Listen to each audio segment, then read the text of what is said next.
USA Global TV and Radio proudly presents the Royally Rich Lifestyle Show, starring Ian Pelham Turner and Helena CHARD.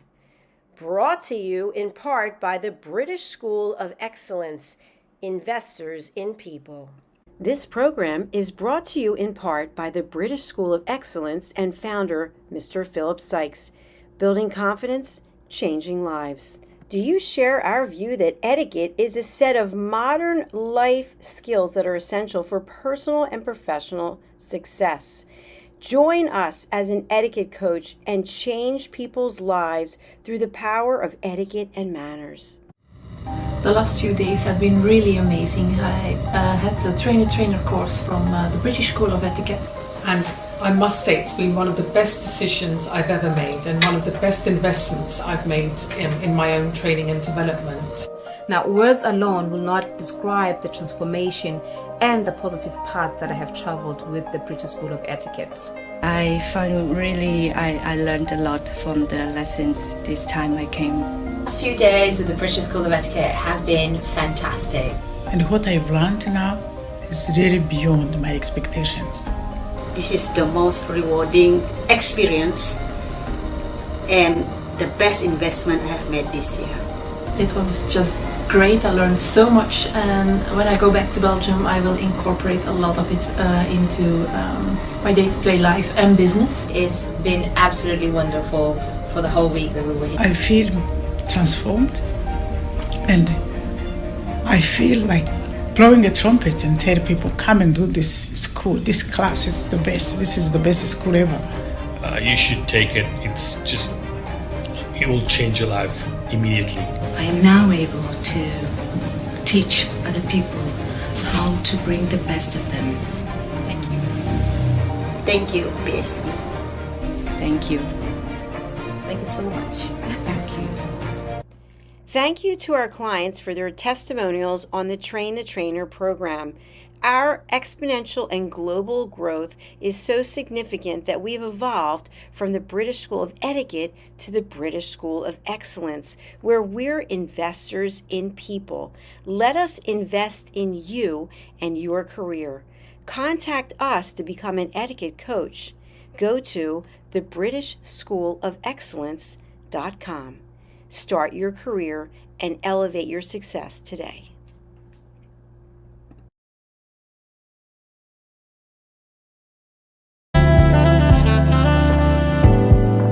Welcome to USA Global TV and Radio, where our mission is to provide education, entertainment, hope, and inspiration. USA Global TV and Radio connects you with experts and audiences all around the world every single day to help you succeed in business and to live a richer life. Visit us at usaglobaltv.com to learn about career and life-changing training and mentoring programs like the Listening Mentor. Subscribe to our newsletter to stay informed about our special programs and offers. Discover how you can become a guest on one of our shows or a host or producer of a USA Global TV and Radio show of your very own. That's USA Global TV and Radio, where the doctor is always in.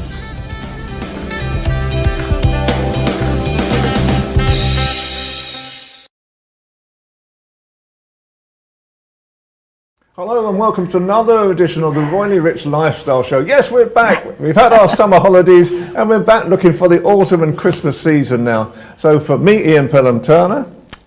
And from me, Helena CHARD. Welcome once back. more. Welcome once more. Let's roll the titles and let's get on with the show.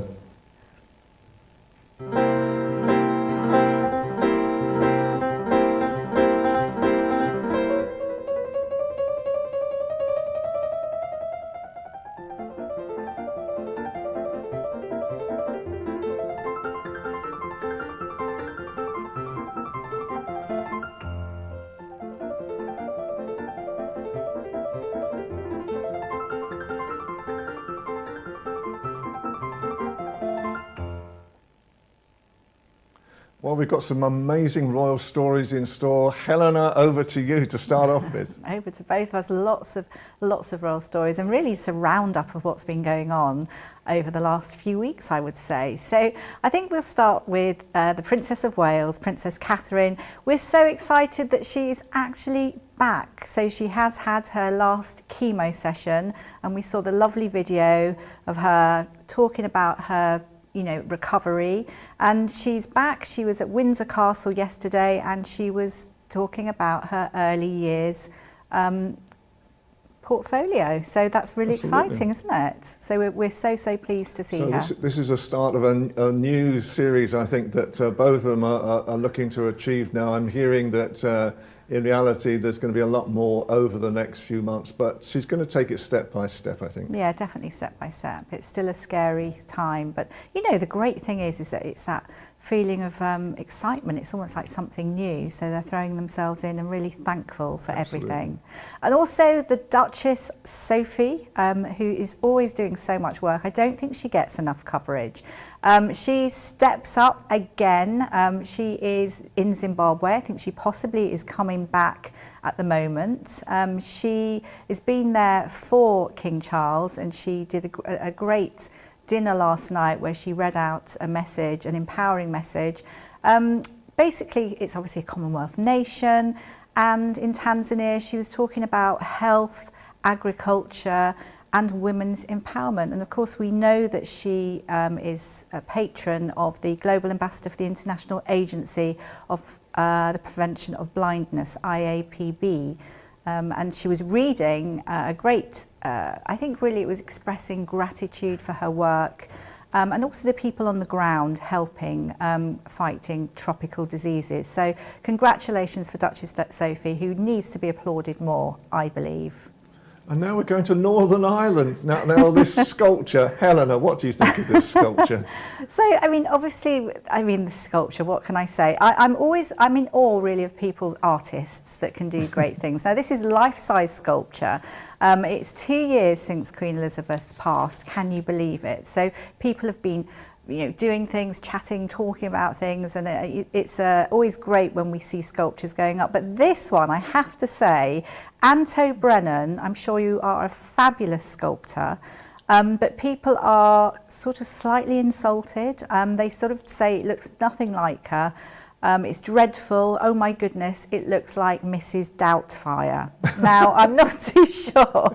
I have to say, when you look closely, it's not such a great look. But making these wonderful sculptures, yeah, that's it. Yep. It is really clever, isn't it? I think Richard Morris, who's a historian, said it as well. Britain is full of bad public art that seems to have no particular reason to be where it is, and gives little to its surroundings, let alone inspires or moves anyone. This is a case in point. Well, anyway, rest my case. Even so, well done, Antrim, anyway, for doing this in the first place. And I think, because there's more Elizabeth statues starting, isn't there? There's another one in England already. But, who knows? Hopefully we're going to get some more. We're going to get some other ones. The one outside the Albert Hall is stunning, and there is going to be a new one where Queen Victoria is as well. Well, absolutely. I was just going to say where we officially call the cake in the trade. So we'll wait. Very good. Prince Harry. Yes. Now, happy birthday, Prince Harry, 40. Can you believe it? Remembering when he was just a nipper. So there's so much to talk about. There's lots of things on Prince Harry, but the royal family's official account also wished Prince Harry a happy 40th birthday, along with Kensington Palace, the Prince and Princess of Wales. People were thinking, is this an olive branch? What is this? But actually, it is something that the royal family do to non-working royals when it's a special birthday, when it's a 0 birthday. So the next one will be, 50? I guess. Well, if he lives that long after all this. But also the big talk is, that the photograph that they did actually put out, it had been edited. Why was Meghan edited out of it? It actually was a photo from PA, and there were 2 versions, and they took one of Prince Harry. So it's one of those things. But Prince Harry, he's received his windfall from the late Queen Mum, 7 to 8 million pounds, and he's had his party. He's happy. He's happy. And also we're waiting to hear more about the trekking in the Montecito Mountains with his mates, as they say. So that's quite fun. And then there's just a lot of things. I think the fun thing that I like is that he's stayed with his red aunts, and his red aunts are Princess Diana's sisters. Which I think is an interesting thing. Obviously, he's staying at Althorpe now, so there'll be lots of stories there, I'm sure. There's going to be in the future. Ingrid Stewart. Ingrid Stewart, love Ingrid Stewart. She is so wonderful. She's very good contact with the royal families. Used to be a very good friend of Princess Diana's. Majesty magazine, she's been the editor since 1983, and she has a new book out called My Mother and I.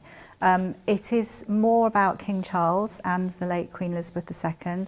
There's quite a bit of it about Princess Diana, I think, in there as well, and also Harry and the boys, and it's a really good read. I mean, I do think that everyone should read it because Ingrid is fabulous, isn't she? She's fellow I think writer. we both bumped into her several times when we did a round outside She's Buckingham great, Palace. and so much. I think the one thing that I've learned from her actually is the second child syndrome that Prince Harry has, and it's a feeling of inadequacy against William from a very young age. One of those things. But I mean, obviously you grow up. I'm not sure on that, but you grow up. Fact. Also, Meghan Markle, we have heard, taken off the gloves. So there could be a tell-all memoir. I don't know about this, I have to say. But people have said, or she actually admitted that she'd kept a diary when she was a working royal. And she said that she didn't sign, she was surprised that she didn't have to sign an NDA for this diary, and she hasn't scratched the surface yet, but I think there are certain people that maybe want her to write something or film something. I don't know, I'm divided about it. Who knows, who knows? I don't think it's going to happen. If I'm really honest, I think at the moment what we're reading between the lines is that Harry and Meghan may be coming back to Britain in some formats right now, and so they should.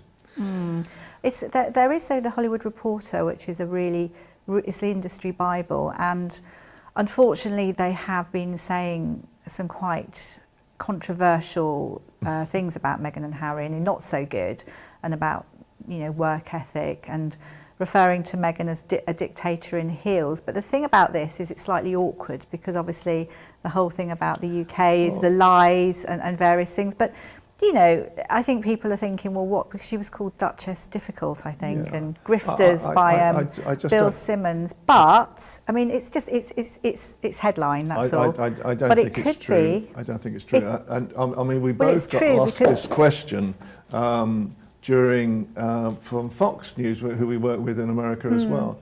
And in reality, I think sometimes this goes too far because I think they're having to protect themselves right now more than anything, and perhaps being difficult in reality is just protecting their brand. I don't know. I mean, it is fact because it's in the Hollywood Reporter, but it could be someone within their team with an axe to grind. Who knows? One of those things. But moving on, so jolly. So Prince George, lovely Prince George, who is 11, I think, isn't he?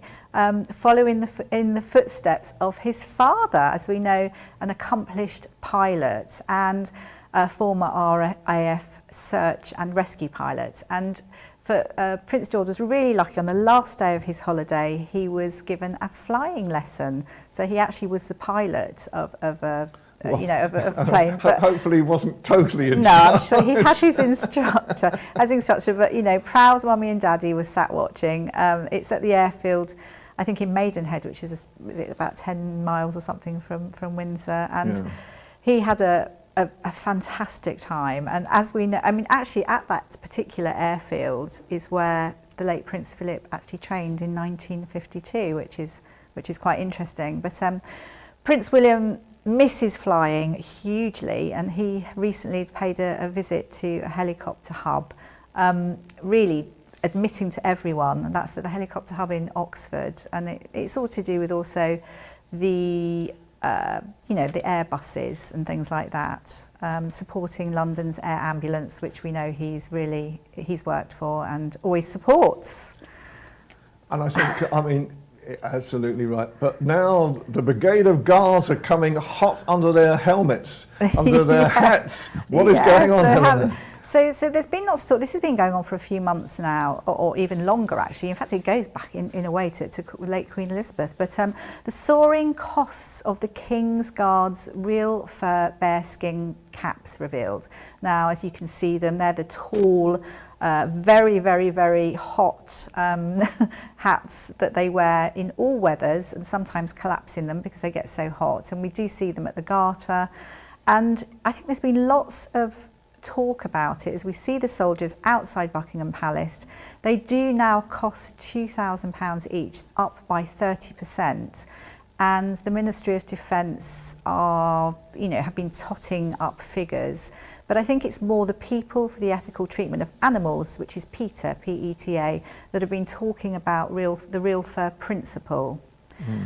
We know that Camilla has said that she's not going to wear or buy any more fur, but obviously I think we'll still wear fur. And what do you do in situations like this? I think to try and look for a faux fur that works. I think that's what they're trying to do now, is look for faux fur now. But it's 5 tests that it has to go through. Yes. Water absorption, penetration, appearance, drying rate and compression.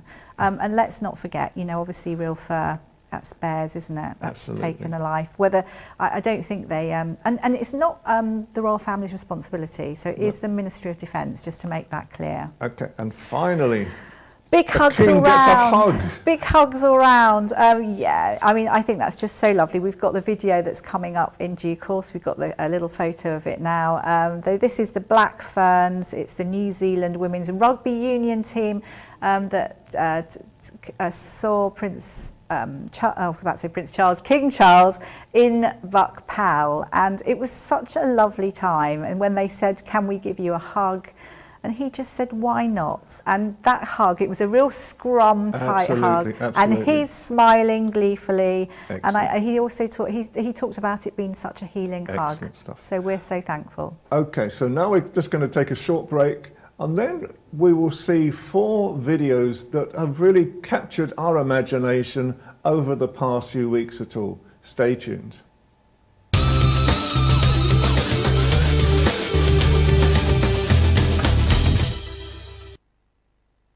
As the summer comes to an end, I cannot tell you what a relief it is to have finally completed my chemotherapy treatment.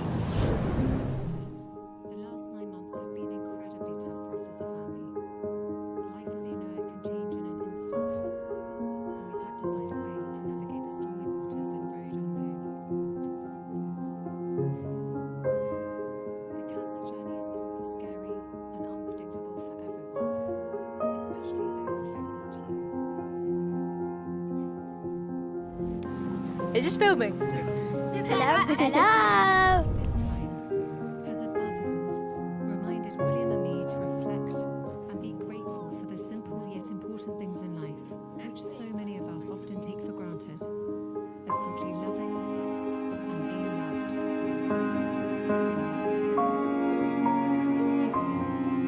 Doing what I can to stay cancer-free for the support we've received.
Hug? Yeah. Why not?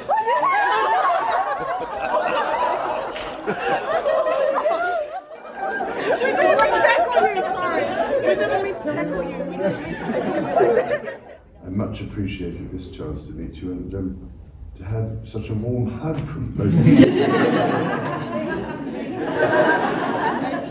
no difference. Very healing. Anyway, I hope you all take care of yourselves, and as I said, I'm extremely sorry I can't come to New Zealand in later October because of doctor's orders. Ready? Nice big smile. You. Blackburns on 3, 1, 2, 3. Blackburns. What's going on here? Good time by everybody. Brilliant. Thank you so much. They don't fade, you see.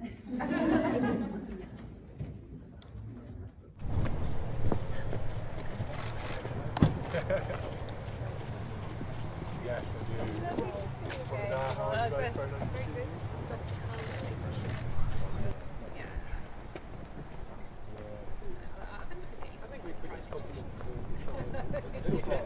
Yeah, I was saying it's are you currently just improve.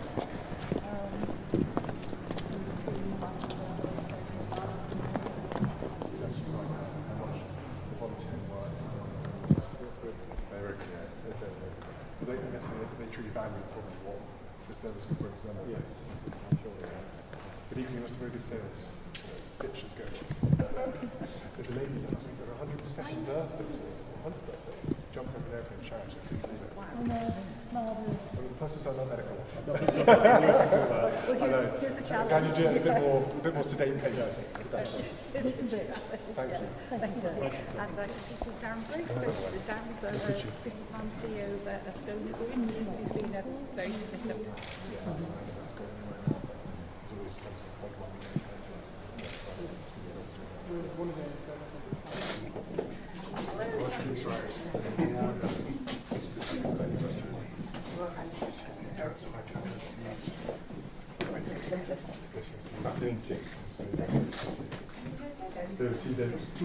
Shall I sit here?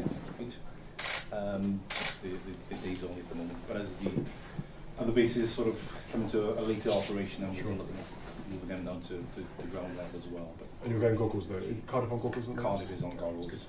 Did you use the white tubes or the green tubes? Green, that's good. Yeah, really good. And the track is good, isn't it? The light's really good. So we have 135 and 145. I'm trying to do rated currency. No, you should back down to where you were. Majesties will now be presented to the vice patrons of no, come back down to where you were earlier. Society, Captain of Magnificent, full of arts and of the Hall, His Grace, the Duke of Fife, and Sir James Mill.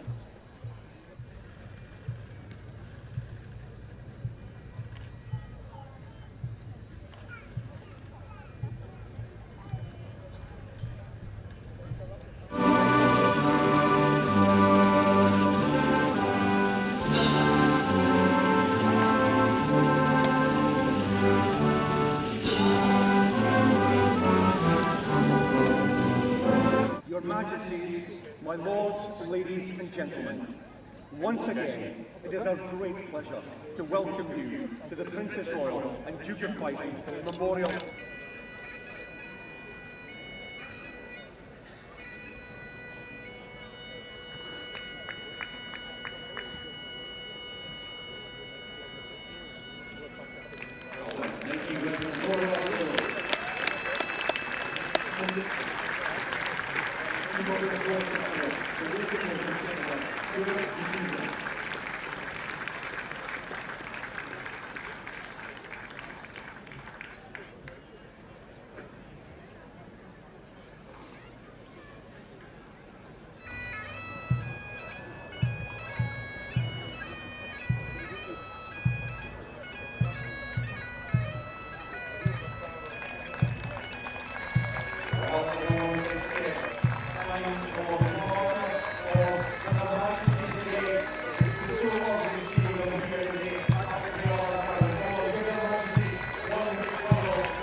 Well, weren't they great videos? I think there were some fantastic things of the king, absolutely, and lots of members of the royal family, Prince and Princess of Wales and family. it just really sort of heartwarming. Heartwarming, it's isn't wonderful it? actually to be part of the Royally Rich Lifestyle Show. And now back to one of our great friends, Philip Sykes from the British School of Excellence. Philip, good afternoon. A real good afternoon to both of you. How lovely to see you. It's been a while. Good to see you looking tanned also. Wonderful. Nice sort of sunny weather. Oh. Philip, so we've been talking about various things, and obviously with the US election, etc. And it made us think, you know, what's the difference with your etiquette and teaching etiquette? Is there a difference in how this pans out in the UK as compared to the US? Yeah, Helena, I think there's definitely differences that stand out in the UK versus the US or vice versa. The UK definitely, I think the American style is a little bit more relaxed, which is actually quite warming at times, whereas England tends to be, or England, the United Kingdom tends to be a little bit more formal at times, and that does obviously pay dividends at times as well. So there's a fine line between how we connect with one another, I think, globally. But the UK tends to sort of have that more deeply ingrained British culture, whereas the USA has a slightly more casual approach. Not in every aspect. I've done, and I'm sure I know that both of you have done business in the US. There is obviously still that formality. Funny enough, table manners. There's quite a significant difference in the approach of table manners and table dining etiquette, which is here in the UK tends to be, if you've been given the right sort of guidance on dining etiquette, tends to be a little bit more formal, whereas what happens in America, and this is neither right or wrong, because who are we to say they're doing it incorrectly or this country's doing it incorrectly? We're not there to judge, but they will what they call zigzag. So they will hold the fork in one hand, cut things up, and then move the fork to the right hand and eat their food that way. And things like we queue here in the UK, as you all know, we love queuing. The Brits, it's just, I think it's part of our culture. I think we're born to queue. We see a queue, we join it. And we're quite formal about forming a line rather than cutting the queue, where the Americans call it a line. And there is a bit of rigidity, but it's also not as rigid, let's say, as the UK might be. Those are just a few little pointers that I can start with. Was there anything that really surprised you in America? Yes, Ian. Look, being in a warm climate when I was there, very friendly, very open, very adaptable to meeting and chatting. That I found really warm. I suppose it did help because we had our small poodle with us, which the Americans tend to be very drawn to animals, and Coco is particularly cute. So we struck up some incredible conversations with people, and we found that really warming. One of the things that I've noticed is a big difference between the UK and the US is, look, in this country, we do tip, we do offer gratuities. Often it's added to our bill, like 12.5% and whatever. And obviously it's up to our discretion. But in the USA, it's almost expected to be a part of, whether it's a coffee or if you're buying something in a restaurant, gratuities. A lot of the team, the staff members, are paid a very small wage, hourly wage, but they rely heavily on their gratuity. So that was a big difference as far as I picked up in sort of finding my way through, how do we navigate the gratuity tipping system. Thank you, that's really interesting. Yeah. Will you be starting to do events in America now? Is that another expansion of British School of Excellence? Very much so. Thank you for a great question, Ian. We are very much in the throes of looking at expansion properly into the USA market. My family and I are going to be spending a bit of time between the UK and the USA in the coming, well, not immediately, but I would say within the next 6 months, all being things go according to plan. But yes, the US is a great marketplace. I met some people and immediately I was able to have some meetings, one of them with a bank, which was fantastic. And another one was with a gentleman who also in the banking world, but wanted some guidance and steering on how he could go out there and help and serve people. So there's great potential within the US market. Wow. Wow, wow, wow. Slightly different. I just wanted to, it was just something that a friend kept saying, which is interesting. And it was slipping into perfection rather than excellence. And I know that you do etiquette, etc., this British School of Excellence, but there is a distinct difference, isn't there, between excellence and perfection? Oh, I was trying to explain it, and so I just was interested if you've been asked that or if you have your thoughts. Oh, very much so. It's a very delicate word because we're human beings, we make mistakes. So we're not perfect, unfortunately. There's certain things that I always lean into on this one. You know, beautiful, healthy, brand new born baby, that's perfection. Or, you know, a beautifully born, all intact animal. Or, you know, there's certain things that are definite, that is true perfection. But that word, I'm a perfectionist, must be used very lightly because whether we like it or not, every now and then we slip up and make mistakes. Having said that, if you take on a role as whatever your job is, your responsibility on a day-to-day basis, you need to be as perfect as possible, especially when you're dealing with finite detail. Let's say, for example, a surgeon that performs open heart surgery, you've got to be as near perfect as possible. But even those doctors and specialists and dynamic people make the odd mistake, heaven forbid. But so that word perfection, I would use it with a little hint of salt sprinkled over it. Okay. And as always, unfortunately, Philip, we've come to the end of the show now. So, Philip, again, can you just give us, how can people get in contact with you? Certainly, the BritishSchoolOfExcellence.com. Please reach out to us at hello@thebritishschoolofexcellence.com. We love phone calls. We love WhatsApp, Zooms. We've got the most dynamic organization that helps you progress, not just in your personal life, but in your whole life. And thank you, as always, Ian and Helena, for this great opportunity. Bless you. Thank you, Philip. Thank you for coming on again. We'll see you again next week. Take care. Take care. Bye-bye. Well, wasn't that a great show? I think, really good. Full of royal news, full of Absolutely. excellence, full of perfection full of growth, as well. Full of growth, I'd say. So I think that's worked very, very well. Very so for me, Ian Pelham-Turner. And from me, HELENA CHARD. Can I just thank again Jacalyn Kerbeck from ALB UK Television for his great support, and also Dr. Jacalyn Kerbeck from USA Global TV and Radio for her support in America. Stay tuned and we will see you again soon. Take care. Bye for now.